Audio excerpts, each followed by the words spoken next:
Hey guys, AJ here, back with another one for you. So guys, we're gonna look at more of this Bud Light foolishness, right? And I really wish that the Looney Tunes theme like wasn't copyright or whatever, because this is comedy that just keeps getting funnier and funnier. And if I could, I would play it before all these episodes, right?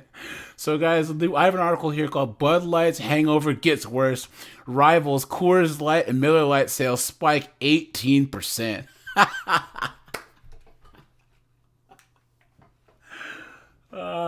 Guys, yes. That's just the way the world works, and this beautiful thing we have called capitalism, right? So, guys, we are gonna jump into this, but before we do, guys, please remember to like, subscribe, drop a comment. It really helps keep this channel going, and hit that notification bell. So, this is from the Daily Mail, guys. Once again, Bud Light's hangover gets worse. Rivals Coors Light and Miller Lite sales spike 18% in a wake of Dylan Mulvaney debacle as flagship brand suffers a 17% dip in industry insiders call crisis an extremely difficult scenario, quote unquote, right? Coors Light and Miller Lite have seen a huge rise in their sales following the backlash against the American flagship brand. Two senior members of the Anheuser-Busch team have been placed on leave following the controversy. Guys, I did videos on both of those knuckleheads, so I'll put those in the description and pinned in the comments, so check those out. So between April 2nd and April 15th, volume sales of Bud Light at bars and restaurants dropped by 34.7%. That is absolutely insane. Guys, they're just people who just give up the championship belt. For instance, who remembers Circuit City, right? Does anyone remember Circuit City? They were everywhere. And you'd never heard of a Best Buy. And then Circuit City messed up. The Best Buy came and took that championship belt, right? It's the same as back when I was young, so we used to play Nintendo, right? That was just what all kids would say Nintendo for like everything. Even if you had like a Genesis. Hey, so you want to come to my house and play Nintendo? They were branded, right? Then PlayStation came and took the championship belt. Okay, now it's let's go play a PlayStation. You know, even though you're talking about other things, the brand is what's like they've been branded. Or like Tesla's, right? Tesla is the brand for electric cars. So even if you say, "Oh, I drive an electric car," everyone's gonna go, "Oh, do you drive a Tesla?" You know what I mean? Even if you drive like a Bolt or something. So Bud Light is literally giving away the championship belt because they're so stupid, right? Okay, Bud Light has suffered another blow in the fallout from its Dylan Mulvaney partnership as its rivals in sales has spiked while it's seen huge losses. Coors Light and Miller Lite both saw bumps to sales while the Anheuser-Busch brewers saw them plunge. So the flagship American brand has been suffering a quote-unquote staggering hit, which resulted in two senior members of their team being placed on leave. Sorry about all these advertisements, guys, but this is just what we got to deal with here. So, Bud Light's VP of Marketing, Alyssa Hennerscheid, took a leave of absence, while the VP for the mainstream brand, Daniel Blake, stepped down some days later. So yeah, the pair have faced the brunt of criticism because, guys, they always need a corporate scapegoat. Now, these knuckleheads were in charge of this, but do you really think that the rest of the company that was involved in these decisions is going to actually take the hit? Oh, no, they're all going to dodge, dip, duck, dive, and dodge. And that's why, guys, like I said, all you people that are boycotting Bud Light, we're making the whole company feel our wrath, right? So, it's an extremely difficult scenario, says Insights Express, for the business, adding these numbers are staggering. So look at the numbers here, guys. This is this chart. Bud Light sales dip, Coors Light's up, Light's up. April 8th, April 15th, they're down 17%. 10.6% raise for Coors Light, 11.5% raise for Miller Lite, And then look at that, 18% raise for Coors Light and 18% raise for Miller Lite. You guys, I want to see the happy hours and the celebration parties at the Coors Light and Miller Lite offices right now, right? Or the stockholder parties they're having. So, okay. In the week after the campaign loss, April 1st, Bud Light dollar sales dipped 6% as Coors Light rose 3.5% and Miller Lite rose 3.1%. As the backlash ramped up against Anheuser-Busch with Kid Rock opening fire on several cases of beer, their sales dropped 17% in the week of April 18th. By comparison, Coors Light sales saw a rise by 10.6%, while Miller Lite scooped up even more profit, with sales increasing 11.5%. Guys, that's a lot. We're talking about beer sales here. This is their total sales. That's crazy. Say last week, sales of Bud Light had risen slightly, with the company seeing just a 6.7% dip in sales, with their rivals seeing an increase in 18%. Bud Light is the largest beer brand in the U.S., but the decision to work with Mulvaney has seriously affected the company. And this is one, once again, guys, that Alyssa Hennerscheid idiot. She was saying that the brand was in decline. They were the number one company that there was. But apparently that's not good enough, and they had to go wokety woke. Ridiculous. So, during the NCAA basketball tournament from March 18th to April 1st, it was a clear leader of all light beers, up 15%. So they were already moving up. They were already up higher than ever before. Between April 2nd and April 15th, Beer Board says the overall volume of sales at bars and restaurants dropped by 34.7%. Bud Light has now declined into the fourth spot of most popular draft beer during the second week, losing out to Coors Light. Man, so it went from first to fourth. And there's this Alyssa Hennerscheid knucklehead right here. And then this is knucklehead number 2, this Daniel Blake.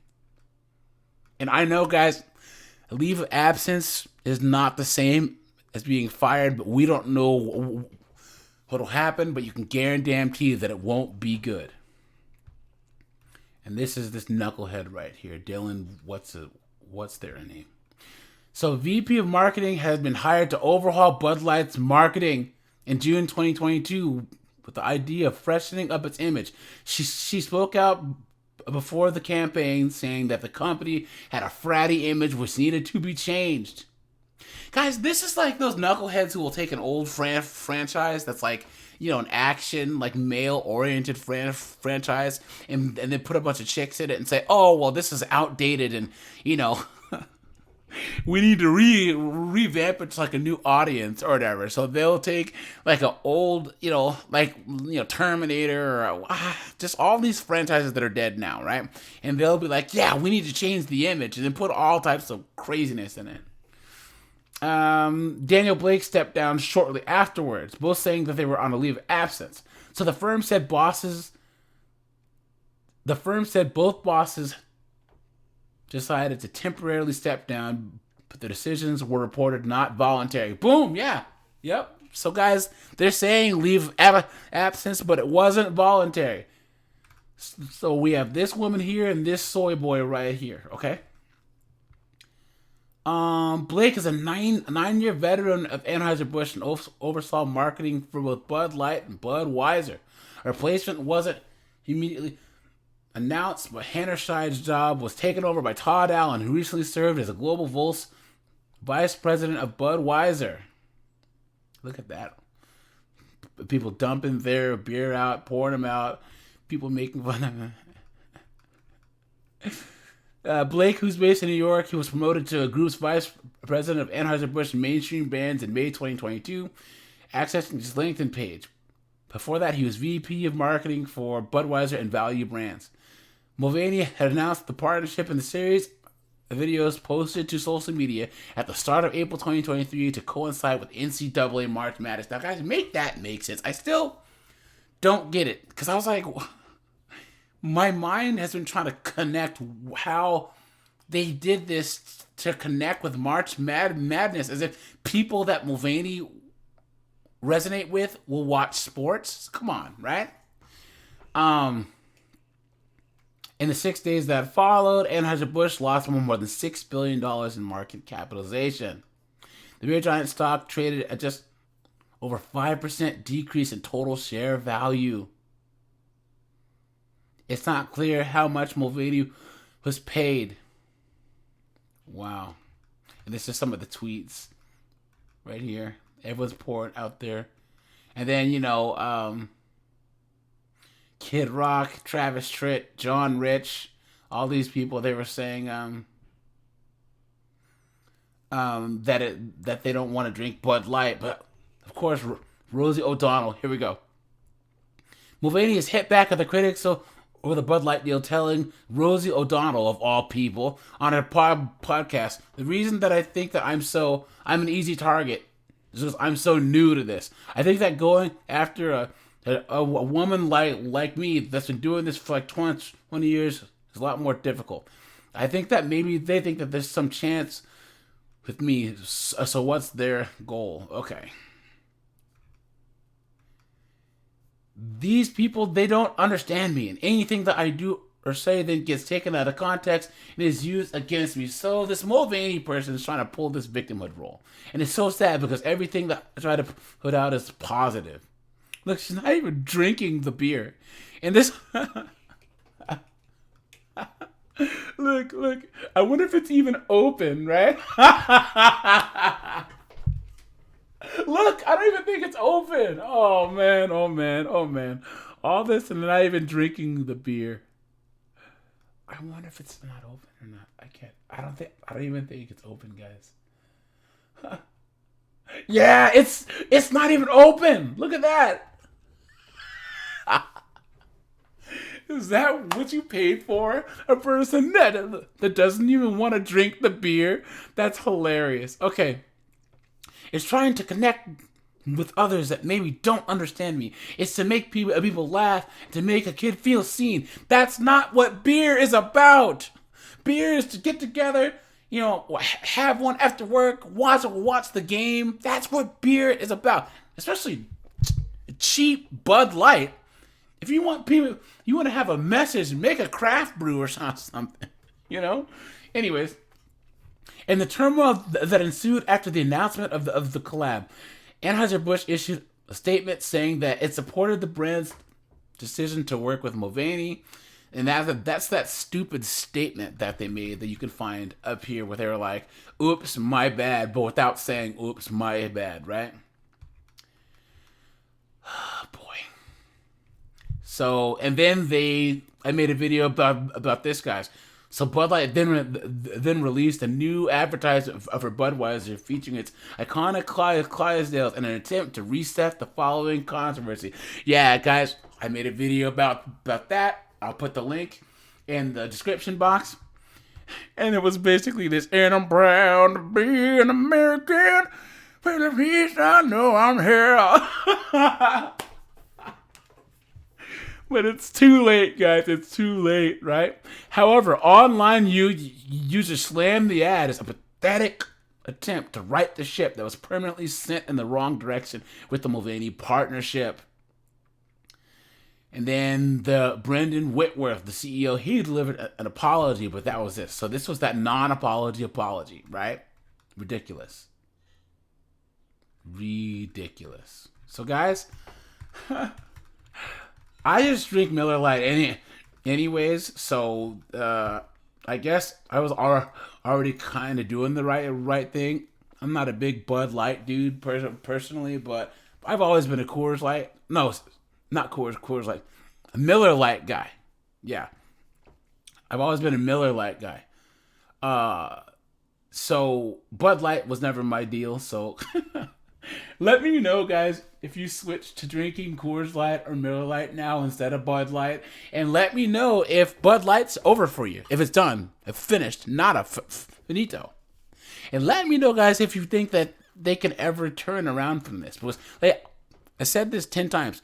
Gillette hasn't. They screwed up real bad, and they have never recovered. All right, you guys, this is AJ. I appreciate you guys. Like, subscribe. I'm out of here.